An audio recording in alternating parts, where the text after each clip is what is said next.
नमस्कार दोस्तों। यह कहानी एक खूबसूरत विधवा महिला और 3 साधुओं की है। जब वह जीवन के कठिन दौर से गुजर रही थी, तब 3 साधु उसके जीवन में आए और उनकी बातों को स्वीकार किया, जिससे उनका जीवन खुशहाल बना और सुखी से जीवन बिताने लगा। आप सभी का डिवोशनल स्टोरी में स्वागत है। गांव का नाम था सुखपुर, जो चारों ओर हरियाली से घिरा हुआ था। वहां की आबादी ज्यादा नहीं थी, लेकिन लोग एक दूसरे से परिचित थे। उसी गांव में सावित्री नाम की एक महिला, जो अपने पति विनीत के साथ छोटे से घर में बहुत खुश थी। उसका जीवन एक आदर्श गृहिणी की तरह था। वह सुबह जल्दी उठकर घर का सारा काम निपटाती, फिर अपने पति के साथ खेतों में काम करती।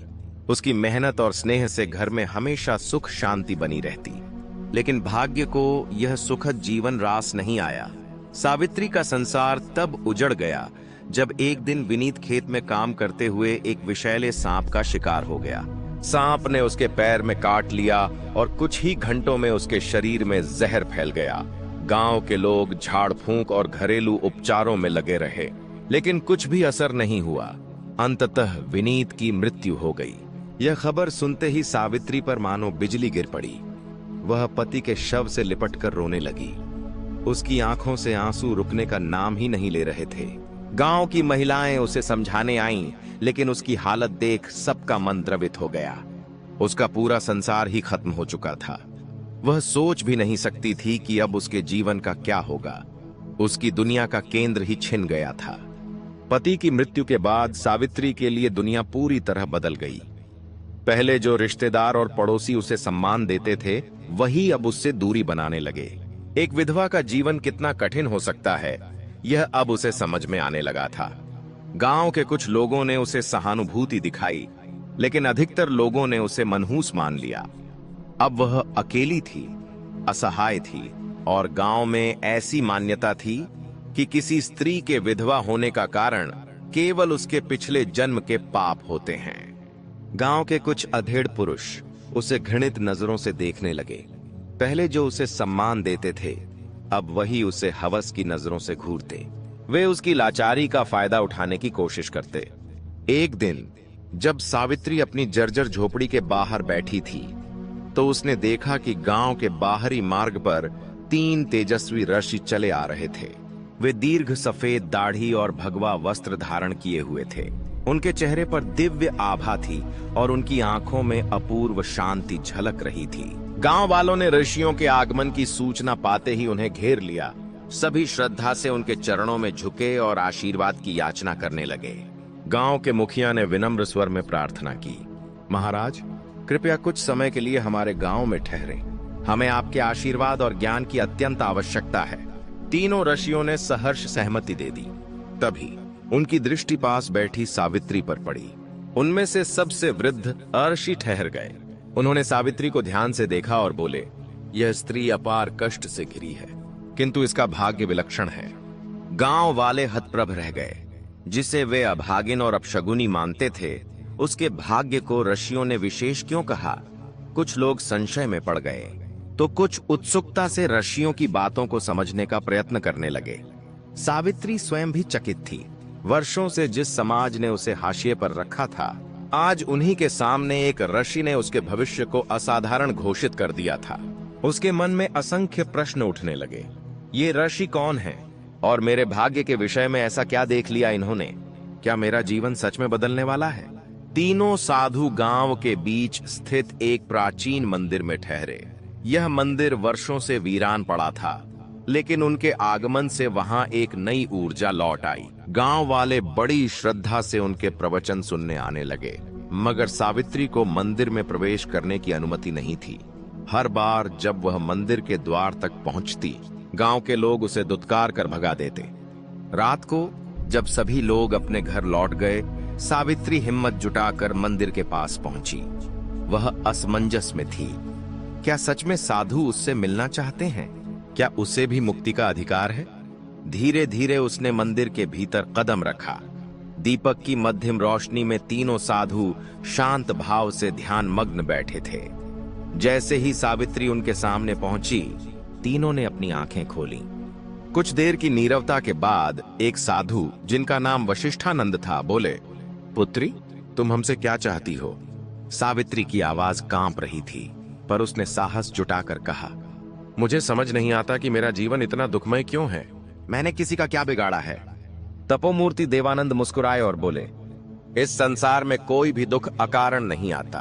तुम्हारे पूर्व जन्मों के कर्म ही तुम्हारे वर्तमान जीवन को प्रभावित कर रहे हैं। लेकिन घबराओ मत, हर कर्म को नए कर्मों से बदला जा सकता है। सावित्री की आंखों में आंसू छलक आए। उसने कंपाते स्वर में पूछा, क्या मैं अपना भाग्य बदल सकती हूं? ज्ञान साधक शरणानंद ने उत्तर दिया, मगर इसके लिए तुम्हें कठिन परीक्षाओं से गुजरना होगा। क्या तुम तैयार हो? सावित्री ने बिना किसी संकोच के उत्तर दिया, मैं हर परीक्षा के लिए तैयार हूं। वशिष्ठानंद ने गंभीर स्वर में कहा, कल सूर्योदय से पहले तुम गांव के बाहर वाले पीपल वृक्ष के पास आना, वहीं से तुम्हारी असली यात्रा आरंभ होगी। अगले दिन यह खबर पूरे गांव में जंगल की आग की तरह फैल गई। लोग अलग अलग अनुमान लगाने लगे। क्या ऋषि उसे कोई वरदान देंगे या कोई श्राप? कहीं यह स्त्री पूरे गांव के लिए संकट का कारण तो नहीं बन जाएगी? कुछ लोग उसे सहानुभूति से देख रहे थे, तो कुछ अब भी घृणा से। मगर सावित्री को इन बातों से कोई फर्क नहीं पड़ा। रात के समय वह गांव के बाहर जंगल के किनारे पहुंची। वहां पहले से ही तीनों साधु वशिष्ठानंद, देवानंद और शरणानंद खड़े थे। हवा में एक रहस्यमयी शांति थी। वशिष्ठानंद बोले, पुत्री, तुम्हें इस जंगल में पूरी रात अकेले बितानी होगी। यदि तुमने भय को पराजित कर लिया तो तुम पहली परीक्षा उत्तीर्ण कर लोगी। सावित्री का दिल जोर से धड़कने लगा। घना जंगल, अंधेरी रात और अनजान खतरे, यह सब सोचकर ही उसकी रीढ़ में सिहरन दौड़ गई। लेकिन उसने अपने भीतर के साहस को समेटा और हामी भर दी। तीनों साधु जंगल के अंधकार में लुप्त हो गए। अब वह बिल्कुल अकेली थी। जैसे जैसे रात गहराने लगी, जंगल का माहौल डरावना होता गया। सूखी पत्तियों की सरसराहट, उल्लुओं की भयंकर आवाजें और हवा में अजीब सी फुसफुसाहटें गूंजने लगीं। अचानक उसे महसूस हुआ कि कोई परछाई उसकी ओर बढ़ रही है। उसका दिल जोर जोर से धड़कने लगा। क्या यह कोई जंगली जानवर है या कोई आत्मा? उसके पैर कांपने लगे। एक पल को लगा कि वह भाग जाए, मगर तभी उसे शरणानंद की कही बात याद आई। यदि तुमने भय पर विजय पा ली तो तुम परीक्षा पास कर जाओगी। सावित्री ने अपनी आंखें बंद की, गहरी सांस ली और मन ही मन कहा, मुझे डरना नहीं चाहिए। मेरे साथ भगवान हैं। मेरा भय केवल मेरे भीतर है, बाहर कुछ नहीं। धीरे धीरे परछाई धुंधली होने लगीं और कुछ ही क्षणों में विलीन हो गई। जंगल अब भी रहस्यमय था, मगर सावित्री के भीतर का भय जैसे झलकर राख हो गया था। पूरी रात वह अपने डर से जूझती रही, लेकिन हर बार उसने अपने मन को शांत किया, अपने भीतर की रोशनी को जलाए रखा। सुबह की पहली किरण के साथ सावित्री ने राहत की सांस ली। जब वह उठी तो महसूस हुआ जैसे उसने कोई नया जन्म लिया हो। कुछ ही क्षणों में तीनों साधु उसके सामने आ खड़े हुए। देवानंद ने प्रसन्न होकर कहा, पुत्री, तुमने अपनी पहली परीक्षा सफलतापूर्वक उत्तीर्ण कर ली। अब तुम्हारे जीवन में बड़ा परिवर्तन आने वाला है। सावित्री की आंखों में आत्मविश्वास की चमक थी। अब उसे समझ आ गया था कि भय केवल मन का भ्रम होता है। यदि हम उसका सामना करें तो वह खुद ही समाप्त हो जाता है। पहली परीक्षा में भय पर विजय प्राप्त करने के बाद सावित्री के मन में आत्मविश्वास जाग उठा। अब वह अपने दुखों को भाग्य की कठपुतली मानने के बजाय उन्हें चुनौती देने के लिए तैयार थी। उसे एहसास हुआ कि जीवन में परिवर्तन केवल इच्छाओं से नहीं बल्कि साहसिक कर्मों से आता है। वशिष्ठानंद बोले, पुत्री, तुमने भय को परास्त कर दिया, परंतु आगे की यात्रा और कठिन होगी। अगली परीक्षा त्याग की है। क्या तुम इसके लिए तैयार हो? सावित्री ने सिर झुकाकर उत्तर दिया, मैं तैयार हूं। देवानंद ने गंभीर स्वर में कहा, त्याग केवल धन नहीं, वस्त्र या किसी भौतिक वस्तु का नहीं होता। सच्चा त्याग वह है जिसमें हम अपने सबसे प्रिय चीज को छोड़ने का साहस रखते हैं। आज तुम्हें उसी का त्याग करना होगा जो तुम्हारे हृदय के सबसे करीब है। सावित्री का मन विचलित हो गया। उसके पास वैसे भी अधिक कुछ नहीं था, मगर फिर उसे अपने स्वर्गीय पति विनीत की तस्वीर याद आई। यही एकमात्र निशानी थी जो उसे उनके प्रेम की याद दिलाती थी। जब भी वह अकेली महसूस करती, इस तस्वीर को देखकर सुकून पाती थी। उसकी आंखों में नमी आ गई। कांपते स्वर में उसने पूछा, क्या मुझे अपने पति की तस्वीर छोड़नी होगी? शरणानंद मुस्कुराते हुए बोले, यदि वही तुम्हारे लिए सबसे प्रिय है तो हां, लेकिन याद रखना, त्याग तभी सार्थक होता है जब वह पूर्ण मन से किया जाए। जब तक तुम स्वयं इसके लिए तैयार नहीं हो, हम तुम्हें बाध्य नहीं करेंगे। सावित्री गहरे विचारों में डूब गई। यह तस्वीर उसके अतीत की अंतिम स्मृति थी। क्या वह इसे छोड़ सकती है? क्या यह त्याग सही होगा? मगर फिर उसे एहसास हुआ कि यह तस्वीर केवल उसे बीते कल से बांध कर रख रही थी। वह हर रोज इसे देखकर उसी दर्द में डूबी रहती थी, उसी अधूरे प्रेम की पीड़ा को दोहराती थी। यदि उसे आगे बढ़ना है, यदि उसे अपने जीवन को नए सिरे से संवारना है, तो उसे अतीत से मुक्त होना ही होगा। उसने अपनी आंखें बंद की, गहरी सांस ली और फिर दृढ़ स्वर में कहा, मैं तैयार हूं। वशिष्ठानंद बोले, तो जाओ और इस तस्वीर को गांव के तालाब में प्रवाहित कर दो। सावित्री गांव लौटी और अपनी झोपड़ी में जाकर एक पुराने संदूक को धीरे से खोला। उसके भीतर वर्षों से सहेजी गई एकमात्र निशानी थी, उसके स्वर्गीय पति विनीत की तस्वीर। कांपते हाथों से उसने उसे निकाला और गहरे भाव से निहारा। उसकी आंखों में आंसू थे, मगर मन में अब संकल्प था। गांव के कुछ लोगों ने उसे तालाब की ओर जाते देखा और फुसफुसाने लगे, यह पागल हो गई है, अपने पति की निशानी क्यों फेंक रही है? कहीं इन ऋषियों ने इसे भ्रमित तो नहीं कर दिया? लेकिन सावित्री ने किसी की भी ओर ध्यान नहीं दिया। वह धीरे धीरे तालाब के किनारे पहुंची, जहां पानी की लहरें शांत थीं। उसने तस्वीर को दोनों हाथों में थामा और एक आखिरी बार उस चेहरे को देखा जिससे उसका पूरा जीवन बंधा हुआ था। यह केवल एक तस्वीर नहीं थी, यह उसके सुख ही, उसके दर्द और उसके अतीत का प्रतीक थी। धीरे धीरे उसने तस्वीर को जल में प्रवाहित कर दिया। जैसे ही तस्वीर पानी में डूबी, उसे महसूस हुआ कि वर्षों से जो एक अदृश्य भार उसके हृदय पर था, वह अब समाप्त हो गया। एक अजीब हल्कापन उसके भीतर भर गया, मानो वह किसी अदृश्य बेड़ियों से मुक्त हो गई हो। अब वह केवल अपने भविष्य की ओर देखना चाहती थी। जब वह जंगल लौटी, तीनों साधु, वशिष्ठानंद, देवानंद और शरणानंद पहले से ही वहां उसका इंतजार कर रहे थे। उनकी आंखों में संतोष झलक रहा था। देवानंद बोले, पुत्री, तुमने त्याग की परीक्षा भी सफलतापूर्वक उत्तीर्ण कर ली। अब तुम उस बंधन से मुक्त हो चुकी हो जो तुम्हें अतीत से जोड़े हुए था। सावित्री ने महसूस किया कि उसका मन अब पहले से अधिक शांत और मुक्त था। वह मुस्कुराई, एक ऐसी मुस्कान जो आत्मविश्वास और दृढ़ता से भरी थी। शरणानंद ने गंभीर स्वर में कहा, अब तुम्हारी अंतिम और सबसे कठिन परीक्षा शेष है। यह परीक्षा न केवल तुम्हारी शक्ति को परखेगी, बल्कि तुम्हारे आत्मज्ञान को भी उजागर करेगी। सावित्री ने बिना किसी संकोच के सिर झुकाया और दृढ़ स्वर में कहा, मैं तैयार हूं। तीनों साधु सावित्री को लेकर एक ऊंची पहाड़ी पर स्थित प्राचीन मंदिर में पहुंचे। यह मंदिर कभी महान तपस्वियों की साधना स्थली था, मगर अब वहां वीरानी छाई थी। हवाओं में रहस्य था, वातावरण में एक गहरी शांति। वशिष्ठानंद ने मंदिर के द्वार पर खड़े होकर कहा, अब तुम्हारी आत्मा की परीक्षा होगी। तुमने भय और मोह को त्याग दिया, लेकिन अब तुम्हें यह सिद्ध करना होगा कि तुम केवल अपने लिए नहीं, बल्कि दूसरों के लिए भी जी सकती हो। सावित्री ने प्रश्न किया, मुझे क्या करना होगा? देवानंद गंभीर स्वर में बोले, गांव में एक वृद्ध महिला रहती है जिसका कोई सहारा नहीं है। वह बीमार और भूखी रहती है। तुम्हें अपनी झोपड़ी उसे सौंपनी होगी और अपना सारा भोजन भी उसे अर्पित करना होगा। सावित्री चौंक गई। उसकी झोपड़ी भले ही छोटी थी, मगर वही उसकी एकमात्र शरण थी। वह अपना घर छोड़कर कहां जाएगी?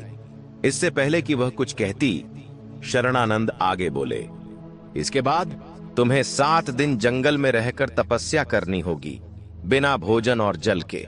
यह परीक्षा तुम्हारे धैर्य, संकल्प और समर्पण की होगी। यदि तुम इसे पूरा कर लेती हो, तो तुम्हारी आत्मा सच्ची मुक्ति की ओर बढ़ेगी। सावित्री स्तब्ध रह गई। अब तक की परीक्षाएं कठिन थीं, मगर यह परीक्षा असंभव लग रही थी। क्या वह अपना घर और भोजन छोड़ सकती थी? क्या वह 7 दिन बिना कुछ खाए पिए जीवित रह सकेगी? मगर फिर उसे ऋषियों की बातें याद आईं। सच्ची शक्ति शरीर में नहीं, मन में होती है। यह उसका अंतिम परीक्षण था। उसे यह भी पार करना था। उसने संकल्प लिया, अपनी आंखों में दृढ़ता भरी और कहा, मैं यह करने के लिए तैयार हूं। सावित्री ने बिना किसी संकोच के अपनी झोपड़ी और भोजन उस वृद्ध महिला को अर्पित कर दिया। गांव के लोग यह देखकर दंग रह गए। यह क्या कर रही है? अपना सब कुछ क्यों छोड़ रही है? कहीं यह सच में ऋषियों के प्रभाव में तो नहीं आ गई? लोगों की फुसफुसाहटें उसके कानों तक पहुंची, मगर उसने बिना कोई उत्तर दिए अपनी राह पकड़ी और जंगल की ओर बढ़ गई। पहला दिन कठिन था। भूख उसकी चेतना को झकझोर रही थी, मगर उसने अपने विचारों को भटकने नहीं दिया। वह एक वृक्ष के नीचे बैठकर ध्यान में लीन हो गई। दूसरे दिन उसे प्यास ने सताना शुरू किया। होंठ सूखने लगे, शरीर थकान से भर गया, मगर उसने अपनी इच्छा को वश में रखा। उसने स्वयं को समझाया, यह बस शरीर की एक परीक्षा है, आत्मा को इससे क्या लेना देना। तीसरे दिन उसका शरीर कमजोर होने लगा, पैरों में कंपन था, मगर मन अब भी अडिग था। उसने हार मानने से इनकार कर दिया। चौथे दिन उसे लगा कि अब वह और सहन नहीं कर पाएगी। सिर चकराने लगा, दृष्टि धुंधली होने लगी, मगर तभी उसे ऋषियों की बातें याद आईं। सच्ची शक्ति शरीर में नहीं, मन में होती है। यह सोचते ही उसे अपने भीतर से एक ऊर्जा का प्रवाह महसूस हुआ। उसने अपनी चेतना को शरीर से अलग कर ध्यान में प्रवेश किया। पांचवें और छठे दिन तक वह पूरी तरह ध्यान में डूब चुकी थी। अब उसे भूख प्यास का अनुभव ही नहीं हो रहा था। यह कोई साधारण अवस्था नहीं थी, यह आत्मा की गहराई में उतरने की स्थिति थी। सातवें दिन जब सूरज उगा तो कुछ अद्भुत हुआ। सावित्री की आत्मा एक नई ऊर्जा से भर उठी।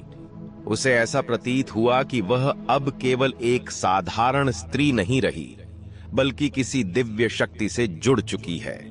सातवें दिन जब सावित्री ध्यान मग्न थी, तब अचानक वातावरण में एक दिव्य आभा प्रकट हुई। हल्की हवा चलने लगी, पत्तों की सरसराहट जैसे किसी दिव्य संगीत का आभास करा रही थी। धीरे धीरे तीनों साधु, वशिष्ठानंद, देवानंद और शरणानंद, उसके सामने प्रकट हुए। वशिष्ठानंद ने उसे गहरे प्रेम और गर्व से देखा और बोले, पुत्री, तुमने अपनी अंतिम परीक्षा भी सफलतापूर्वक उत्तीर्ण कर ली। अब तुम केवल एक विधवा नहीं, बल्कि एक सशक्त आत्मा बन चुकी हो। सावित्री की आंखों में श्रद्धा के आंसू छलक पड़े, मगर इस बार वे दुख के नहीं बल्कि आत्मसंतोष के थे। देवानंद ने आगे कहा, अब तुम्हारे भीतर वह शक्ति है जिससे तुम न केवल अपना बल्कि दूसरों का भी जीवन बदल सकती हो। तुम अब अपने भाग्य की स्वामिनी हो, जो दूसरों को भी उनके अंधकार से निकालने में सक्षम है। सावित्री ने महसूस किया कि उसकी आत्मा अब हल्की हो गई थी। वह वही स्त्री थी, मगर अब उसमें एक दिव्य तेज था। शरणानंद ने अपने दोनों हाथ उठाए और आशीर्वाद देते हुए कहा, हम तुम्हें आशीर्वाद देते हैं कि अब से तुम्हारा जीवन सुख, शांति और सम्मान से भरा रहेगा। तुम्हारा यह तपस्या केवल तुम्हारे लिए नहीं थी, बल्कि यह पूरे संसार के लिए एक संदेश है कि हर आत्मा में असीम शक्ति है, बस उसे पहचानने की आवश्यकता है। जैसे ही उन्होंने यह कहा, सावित्री के चारों ओर एक दिव्य प्रकाश फैल गया। ऐसा लगा मानो पूरा ब्रह्मांड उसके भीतर की शक्ति को स्वीकार कर रहा हो। सावित्री ने धीरे धीरे अपनी आंखें खोलीं। अब वह पहले से अधिक तेजस्वी, अधिक शांत और अधिक सशक्त महसूस कर रही थी। वह अब केवल एक साधारण स्त्री नहीं रही, वह एक प्रेरणा बन चुकी थी। जब सावित्री गांव लौटी तो लोग उसे देखकर चकित रह गए। वह अब पहले जैसी नहीं थी। उसकी चाल में आत्मविश्वास था, उसकी आंखों में अद्भुत तेज था और उसके मुखमंडल पर शांति की दिव्य आभा झलक रही थी। वह अब कोई तिरस्कृत विधवा नहीं थी, बल्कि एक तेजस्वी, आत्मनिर्भर और सशक्त नारी थी। गांव के वही लोग जो कभी उसे अपशगुनी मानते थे, आज श्रद्धा से उसके चरणों में झुक रहे थे। उन्होंने उसे सम्मानित किया और अपने मार्गदर्शक के रूप में स्वीकार किया। अब वह केवल सावित्री नहीं थी, वह माता सावित्री बन चुकी थी। उसकी यात्रा अब एक नई दिशा में बढ़ चुकी थी, एक ऐसी दिशा जहां वह दूसरों के लिए प्रकाश बनकर उनका मार्गदर्शन करेगी। दोस्तों, यह कहानी हमें सिखाती है कि परिस्थितियां कितनी भी कठिन क्यों ना हो, यदि हमारे भीतर साहस, आत्मसंयम और सेवा का भाव है तो हम अपने भाग्य को स्वयं बदल सकते हैं। दोस्तों, मुझे उम्मीद है कि इस कहानी से आपको कुछ सीखने को मिला होगा। अगर वीडियो अच्छी लगी हो तो वीडियो को लाइक और कमेंट में जय माता दी अवश्य लिखें। हम आपसे मिलते हैं किसी और नई वीडियो में। तब तक के लिए अपना ख्याल रखना। जय माता दी।